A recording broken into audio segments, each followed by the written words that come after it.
Okay, so if I just go back to my terminal and then write php artisan list, and then we have a command here that is basically php artisan key generate and set the application key. What is this basically, why we use this key? So if I just go to my composer.json, and then we have, you know, the copy of env example file that create, and then we have post create, you know, the php artisan key generate, right?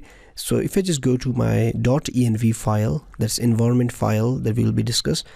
So if you just see, you can see app key, that is base 64, and this is the key. Basically this key is for security purpose, for example the CSRF protection and other, you know, redirecting, etc. Basically the CSRF is cross-site request forgery that we will be discussing in our next series. So if we just remove this key, right, and then if we just go to our application and reload the page, basically we need to create a route.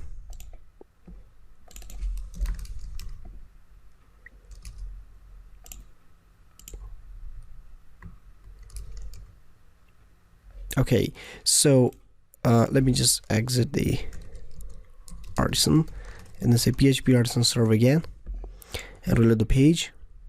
Okay, you can see the only supported ciphers are, you know, the problem is we need to generate, for example, if you're installed Laravel first time on your Mac machine, it might could you might could get this error, right?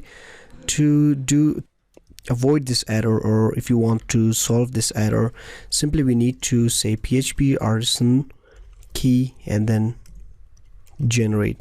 But before pushing enter, if you go to env file, you can see we do not have any key right here. Okay, so if you just hit enter, and you can see the application key is generated successfully, and if you just scroll up, there we go, it is generated, right? And if we just go to our browser and reload the page, and I think we need to exit the artisan, the serve, and serve it again, reload the page, there we go. I think now our application is working. And if you just say written view of welcome,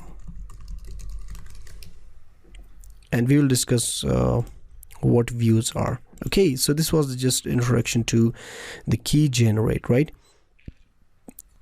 So in the next video we discuss about setting up namespaces using, again, if you just write php artisan list and using the namespace commands. Okay, so let's see you in the next video.